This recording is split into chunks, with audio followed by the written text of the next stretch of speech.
System. Begin by inspecting both arms from the fingertips to the shoulders. And turn them over. Note areas of edema, discoloration, rashes, scars, and changes in skin texture. None are seen here. Also note hair distribution and venous patterns. Assess the skin temperature of the hands and lower arms with the sensitive backs of your fingers, comparing both sides. If you detect unusual coolness or temperature differences, check further up the arms. Next, palpate the radial pulses and compare their amplitudes. If you suspect arterial insufficiency in an arm or hand, feel for the ulnar pulse. The pulse of a normal ulnar artery may not be palpable.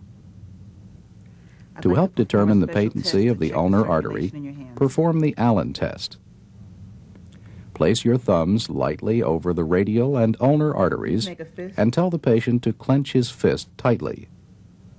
Then firmly compress both arteries between your thumbs and fingers. Open your hand. Have the patient open and relax his hand. Note the color of his palms and fingers, which should be pale. Then release the pressure over the ulnar artery. If the artery is patent, the palm should turn pink in 3 to 5 seconds. I'd like to repeat this test to check the other artery. Will you make a fist again, please? To assess the patency of the radial artery when indicated, open your hand. Repeat these steps, but release the pressure over the radial artery.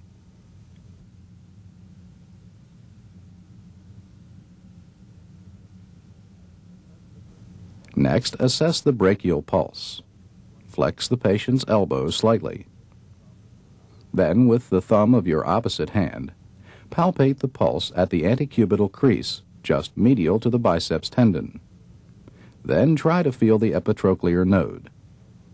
With the patient's elbow somewhat flexed and the forearms supported by your hand, feel in the groove between the biceps and triceps muscles about 3 centimeters above the medial epicondyle. If the epitrochlear node is palpable, note its size, consistency, and tenderness. Repeat on the other arm.